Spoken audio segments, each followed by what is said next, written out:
Sa nakaraang kwento natin ay ipinakita ni Atren ang isang papel ng kasunduan ng pagpapanatili ng kanilang magandang relasyon kay Yeonwoo. At sa pagpapatuloy ng kwento, walang alinlangan namang pumayag si Yeonwoo sa alok ni Atren. Masayang-masaya naman si Atren at sa isip-isip niya na paldo na naman siya dahil sa baba ng presyo na kanyang binigay. Bigla namang nagsalita si Yeonwoo at tinanong niya si Atren na kung pwede niya bang mabenta ang kagaya nito sabay lapag niya ng isang papel na may mga sulat. Nagulat naman si Atren at sa isip-isip niya na ang nakasulat dito ay parang hindi na mabasa at hindi niya masyadong makita.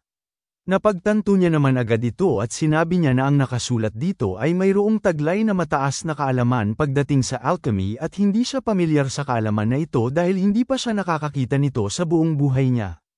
Naisip niya naman na kaya niyang ma-repair ito kung magsasaliksik siya. At napagdesisyonan niya naman na gusto niyang makuha ito sa kahit anong paraan. Kaagad niya naman hinawakan ang mga kamay ni Yeonwoo dahil sa saya niya at sinigaw niya na posible niya itong may benta kaya naman inaya niya itong makipag-usap pa ng kaunti. Makalipas ang ilang minuto ay nagpasalamat na si Atren kay Yeonwoo at nakiusap siya na bumalik siya ulit dito kapag may ebebenta siya. Pagkalabas ni Yeonwoo ay naisip niya na umaayon ang lahat sa kanyang plano dahil alam daw ni Atren ang halaga ng nakasulat doon. Naisip niya na isinulat niya ang formula ayon sa Philosopher's Stone subalit ang importanteng impormasyon sa Emerald Tablet ay hindi niya isinama. Ayon pa sa kanya na naitanim niya na ang binhi at napangiti naman siya dahil ang tanging hihintayin niya na lamang ay ang magbunga ang kanyang itinanim na binhi. Si Atren ay hinati niya ng maayos sa tatlo ang inskripsyon at sino basta ang mga ito at pinangalanan ito na parte ng legaseya ng mahusay na alchemist na si Trismegistus. Ang mga nakakaalam ng tunay na halaga nito ay nagsipuntahan na parang mga ulap sa Kelat Auction House at maging ang 8 mahuhusay na clan ay nagpunta din dahil interesado sila dito. Sa araw ng pagsusubasta ay dumalo ang hindi mabilang na mga manlalaro kasama na ang kalahok ng auction sa Kelat Auction House. Sa unang araw ng auction ang tinatawag na magnate na si Croy na sinasabi na siya ang may pinakamaraming ginto sa tore ay naging isang nagmamay-ari ng inskripsyon. Ang pananaliksik sa ilalim ni Croy ay nakapagresulta ito ng mahusay base sa inskripsyon. Ang halaga naman ng inskripsyon ay mas mahal kumpara sa kanilang iniisip. At di kalaunan ay kumalat ang istorya patungkol sa inskripsyon sa tore. Dahil sa kumalat na ang balita ay inumpisahan na agad ang ikalawang auction. Ang ikalawang bid ay napanalunan ng Magic Tower na isinakripisyo ang ipon ng kanilang clan. Lumipat ang eksena sa kastilyo at dito parang nananaginip ang Summer Queen at napapaginipan niya si Jongwoo at mayroon naman siyang tinig na narinig na nagsasabing kaawa-awa ang huling dragon at ngumiti ito sa kanya. Bigla namang nagising ang Summer Queen dahil sa kanyang panaginip at napahawak na lang siya sa kanyang ulo at napasabi na ang bastardong iyon ay nasa kanyang panaginip ulit. Sa isip-isip niya na hindi na siya nakakatulog ng maayos pagtapos mamatay nito. Nagulat naman ng Summer Queen dahil mayroon siyang tinig na narinig at sinabi nito sa kanya na nakita niya na ang Philosopher's Stone. At dito nakita niya sa kanyang harapan ang lumilingkod na misteryosong tao at sinabi nito sa kanya na habang ipinapakita ang Philosopher's Stone na kahit ang bagay na ito ay hindi pa kumpleto ang operating system naman ito at ang komposisyon ay kapareho ng nakita nila. Tinanong naman ng Summer Queen ang misteryosong tao na kung saan niya kinuha ang bagay na yan. Ipinaliwanag naman ito na ginawa ito ng Magic Tower base sa inskripsyon na kanilang nabili sa auction house. At nitong huling gabi ay mayroong inanunsyo na ang ikatlong piraso ng inskripsyon ay pasekretong isusubasta. Tinanong niya naman ang Summer Queen na kung ano ba ang gagawin nilang aksyon. Tumayo naman agad ang Summer Queen at galit naman ito at sa isip-isip niya na ang kanyang Dragon Heart ay wasak na at umaabot na sa puntong nag-iiba na ang kulay ng kanyang buhok at nasa limitasyon na siya sa ngayon at ang kanyang kapangyarihan ay tumatagas. Huminga naman siya ng malalim at naisip niya na wala na siyang natitirang oras. At bigla naman siyang nagalit dahil naisip niya na ang kanyang kalagayan ngayon ay gawa ng bastardong Heavenwing. Humingi naman ang kanyang alip oras dahil sa kanyang kabastusan dahil mayroon siyang iuulat na importante. Tinanong naman siya ng Summer Queen na kung ano ang kanyang inuulat. Iminungkahi naman ng kanyang alip oras na una sa lahat ay tignan niya muna ito. Inutusan naman ng Summer Queen ang kanyang Alip Ores na kunin nila yun kahit sa anong paraan at umilaw naman ang kanyang mata at sinabi niya na dalhin niya sa kanya ang lahat. Pagdating ng araw ng pagsusubasta ay nandito ang mga kilalang 8 mahuhusay na clan at ang ika-4 at ika-5 bishop ng Devil Army ay nandito din. Nandito rin ang tinatawag na Sea of Time na kilala bilang hindi pagpapakita ng kanilang sarili sa mundo. Ang dalawang ito ay sina Marquis Neg-Ilum at Duke Arbad na mula sa Bloodland. Itinuro naman ng isang lalaki ang mga taga-Red Dragon at napansin nila ang tinatawag na The Beginning na si Tom. Hindi naman sila makapaniwala na ang anak ng Summer Queen ay pupunta dito. Mayroon namang 9 na bilang na sandala na sinasabi na inadap ng Summer Queen bilang sarili niyang mga anak sa pamamagitan ng pagsali ng dugo ng dragon sa 9 niyang anak. Bilang leader ng 81 eyes ng Red Dragon ay ang 9 na anak ng Summer Queen ay siguradong namamahala sa buong Red Dragon. Inanunsyo naman ni Atron na gusto niyang pasalamatan ang lahat sa pagpunta ng mapayapa dito at sisimulan na nila agad-agad ang subasta. Ipinalabas niya ang huling bahagi ng inskripsyon at sinabi niya na ito na ang ikatlong inskripsyon at ito ang isusubasta ngayong araw. Lumingon naman si Atron at sinabi niya na sisimulan na nila ang presyo ng pagsusubasta at bigla namang nagtaas ng kamay si Tom sabay sabi niya ng katagang elixir. Nagreklamo naman si Duke Arbad at tinanong niya ng pasigaw si Tom na kung ano ba ang sinusubukan niyang gawin.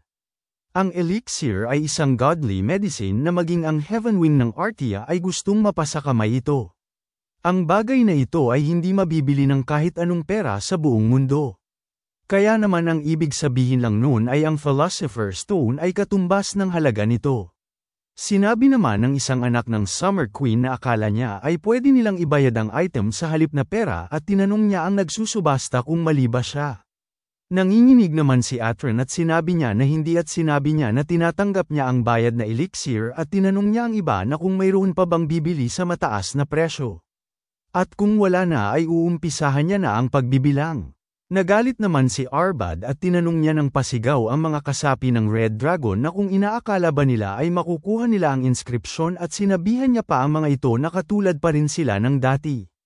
Tumayo naman si Tom sabay sabi niya na hindi naiintindihan ng lahat na hindi lang nila gusto ang ikatlong inskripsyon at napangiti naman siya sabay dugtong niya na gusto nila ang lahat ng bahagi ng inskripsyon at nang marinig yun ng mga manlalaro ay bigla naman silang nagulat lahat. Maya-maya pa makalipas ang ilang sandali ay binulungan si Croy ng kanyang Alip Ores at napasigaw naman siya na hindi siya makapaniwala dahil ang kanilang research center ay tinambangan.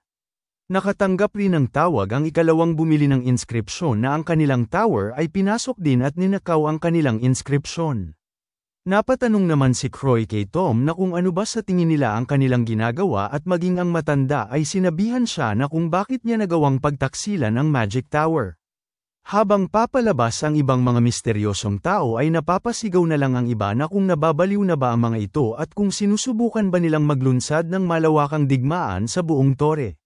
Maya-maya pa ay bigla na lang lumitaw ang ikatlong inskripsyon at napasa kamay ito ni Tom at nang tiningnan niya ito ay napasabi na lang siya na sa wakas ay napasa kamay niya na rin ito habang si Atron naman ay wala man lang magawa dahil sa takot niya at napangiti naman si Tom at sa isip-isip niya na ito na ang sekreto na makakapagpagaling sa kanyang ina at ang Red Dragon ay magiging tagapamahala sa tore.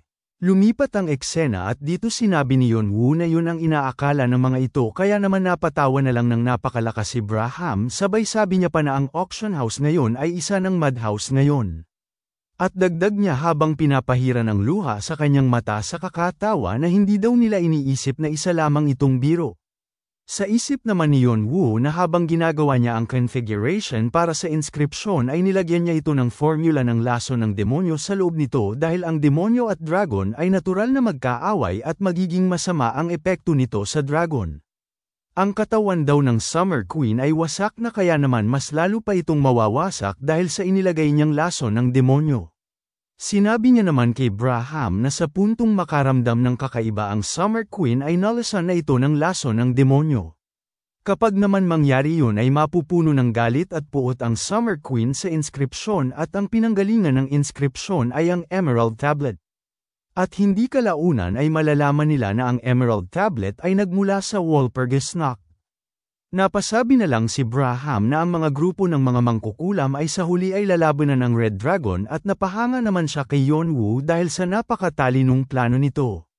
Binuksan naman ni Yonwoo ang kanyang intriguean dala-dala ang libro at sinabi niya kay Braham na hayaan na muna nila ang ganoong pangyayari at kumilos sila. Lumipat ang eksena sa kastilyo at dito nakalatag sa mesa ang tatlong bahagi ng inskripsyon at napangiti naman ang Summer Queen dahil inaakala niya na napasa kamay niya na ang magpapagaling sa kanyang karamdaman.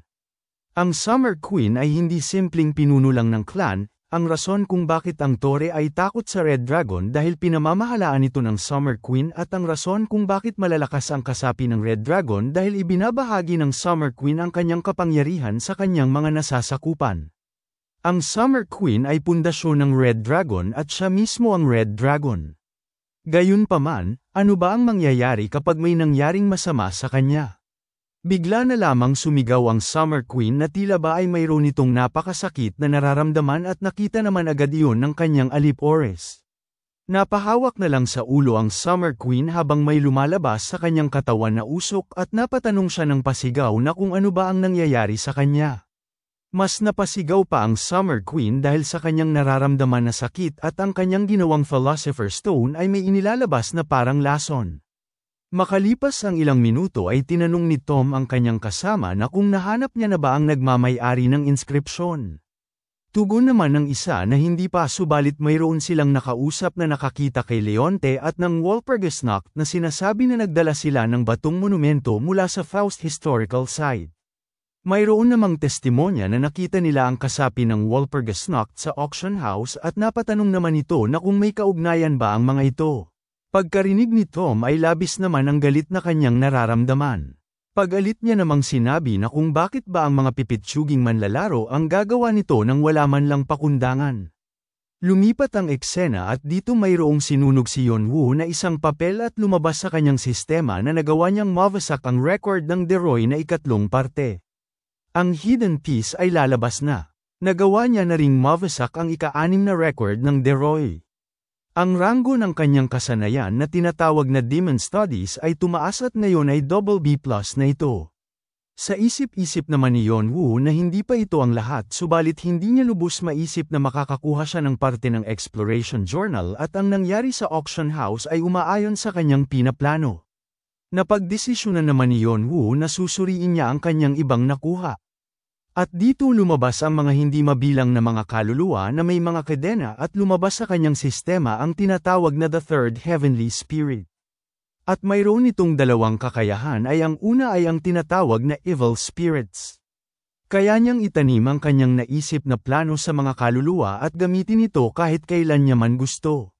Magagawa niya ring magamit ang mga kalaban na mayroong mahinang utak at pwede niya ring makuha ng temporaryo ang katawan nito at gamitin bilang puppet. Ang ikalawa naman ay ang tinatawag na Horde of Monsters. Ang mga kaluluwa ay gumagalaw ng sama-sama. Ang kaluluwa ay mayroong natural na instinct upang maibalik nila ang kanilang buhay kaya naman inaabsorb nila ang buhay kung makita man nila ito. Ang lugar na kanilang daraanan ay mawawala ng buhay na kahit isang damo ay hindi mabubuhay. Inutusan naman ni Yonwoo ang kanyang mga Alip Ores na kumalat sila at sinunod naman yun ng kanyang mga Alip Ores. Nakangiti naman ang isang halimaw na ito kay Yonwoo at bigla namang inutusan ni Yonwoo ang mga ito na kumilos na sila at bigla naman silang nagsikilos at inisa-isa nila ang mga kalaban. Nang makita yun ni Braham ay napasabi na lang siya na napakabangis ni Yonwoo at sa isip-isip niya nakakaiba ang pamamaraan nito kumpara sa kanya. At dito inaatake ng mga Alip Ores ni Yonwoo ang mga kalaban. At masayang-masaya naman ang tatlong ito habang nanunood. Nang matapos iyon ay minungkahi naman ni Braham sa kanila na mag-uumpisa na kaya naman maghanda sila.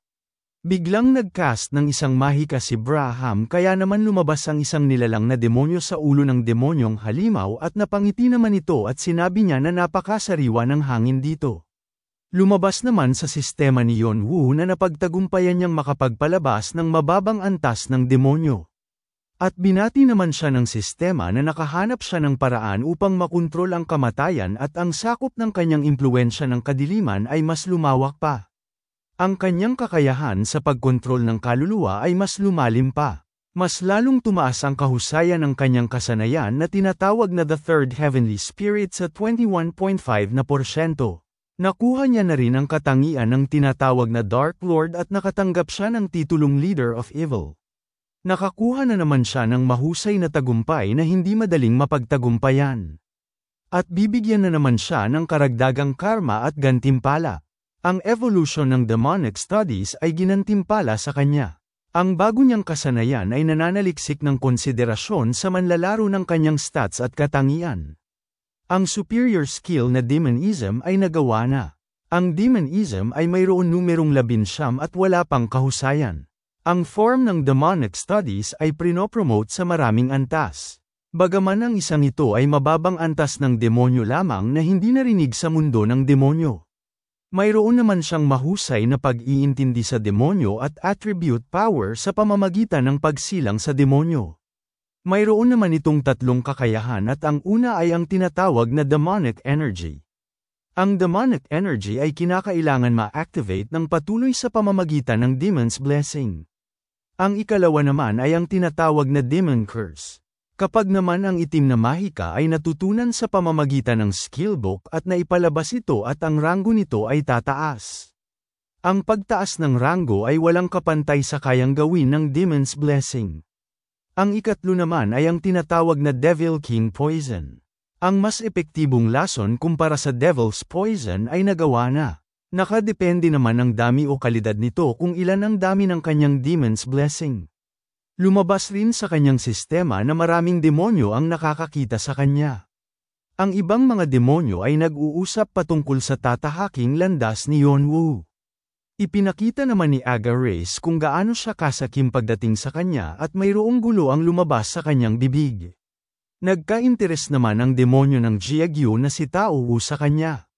Mayabang naman na sinabi ng demonyo na ito na hindi niya maipaliwanag ang pagpapasalamat niya sa kanya mula sa paggising niya sa kanya mula sa mahimbing na pagtulog at sinabi niya pa na magiging tapat siya sa kanya at hindi na niya ipinagpatuloy ang kanyang sinasabi dahil bigla siyang sinakol ni Yonwoo at sinabihan niya ito na manahimik siya at bigla namang may lumabas na mga magic circles at ginapos siya ng mga kadena. Napangiti naman si Yonwoo habang si Braham naman ay naghahanda ng spell. Pagtapos noon ay sinabihan naman ni Fantasy Yonwoo na ang tanging lumabas lamang sa kanyang bibig pagtapos lumabas ng demonyo ay ang salitang manahimik siya. Lumingon naman si Yonwoo at hindi niya pinansin si Fante at sa isip-isip naman ni Fante na iba talaga ang ugali nito. May bagay naman sa kamay ni Braham na parang hiyas at ang batong ito ay ang demonyo na kanilang pinagkaisahan. Masayang-masaya naman si Braham dahil ayon sa kanya na sa pamamagitan nito ay magagamot niya na ang karamdaman ni Sesha. Maya-maya pa makalipas ang ilang sandali ay may mga taong papalapit sa kanilang lokasyon at napansin naman agad yun ni Yonwoo at nang malapit na ito ay tinanong niya naman si Yonwoo na kung siya nga ba ang tinatawag na The Hoarder.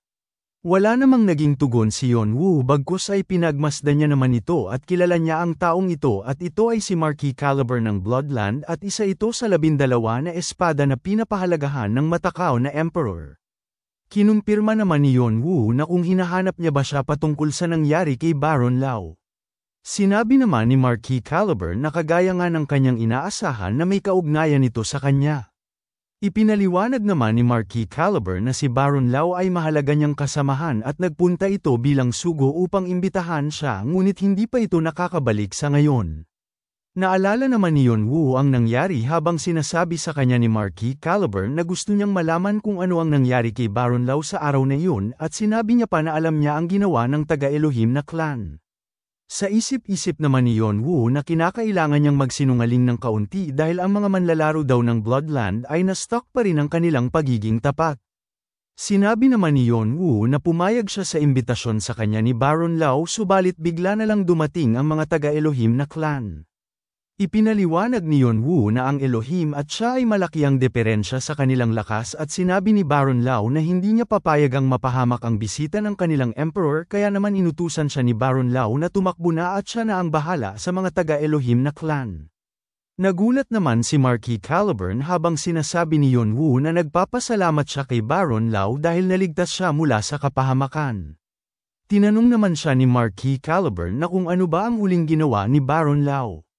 Tugon naman ni Yeonwoo na namatay ito bilang isang knight. Napapikit naman si Marquis Caliburn at sinabi niya na kung iyan lang ay ayos na para sa kanya. Nakikinig naman si Eudora sa kanilang usapan at tinanong ni Marquis Caliburn si Yeonwoo na kung valid pa ba ang pagtanggap niya ng imbitasyon ng Bloodland. Tugon naman ni Yeonwoo na oo naman dahil ang kanilang kasamahan ang nagsagip sa kanya mula sa kamatayan. Napangiti na lang si Eudora at napasabi na mahusay talaga ang kanyang kuya sa pagsisinungaling. Napapikit naman si Marquis sabay sabi niya na dahil itinuturing niyang kasamahan siya ni Baron Lau ay hindi magtatagal ay magiging isa rin siyang kasamahan ng Bloodland.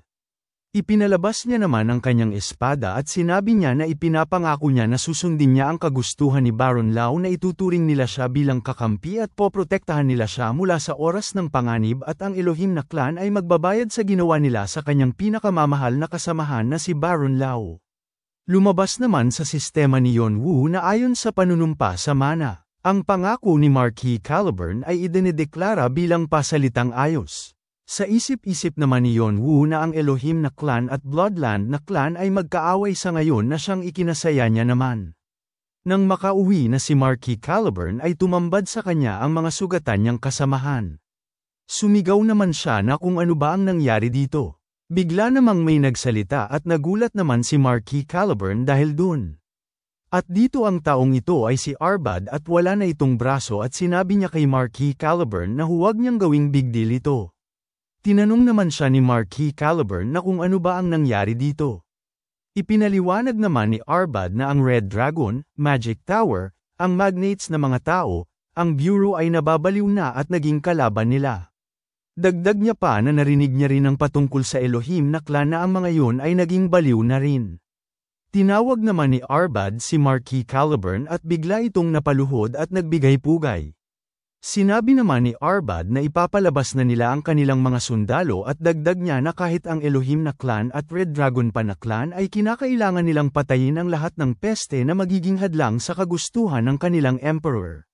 Sinang-ayunan naman yon ni Marquis Caliburn at sinabi niya na susundin niya ang kanyang inuutos. Doon na nagdeklara ang Bloodland ng digmaan. Ang kapayapaan na kanilang ibinahagi sa kanilang karaniwang kalaban na tinatawag na Artia ay nag-umpisa ng Movesak.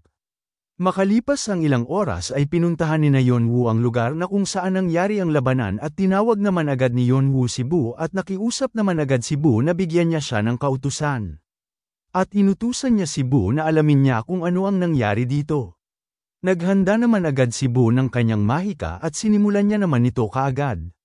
Habang nagaganap yun ay napasabi na lang si Braham na bawat kita niya kay Bu ay napapahanga talaga siya dito at tinanong niya si Yeonwoo na kung saan niya ba siya nahanap. Tinanong naman siya ni Yeonwoo na kung ano ba ang ibig niyang sabihin. Nagtataka naman si Braham at tinanong niya si Yeonwoo na kung hindi niya ba alam ang patungkol kay Bu. Hanggang dito na lang muna mga bossing. Kung gusto mong subaybayan ang kwentong ito, mag-like, comment, subscribe at i-hit mo na rin ang notification bell para ikaw ang unang makapanood pag may bago tayong upload. Kita-kits sa susunod mga boss.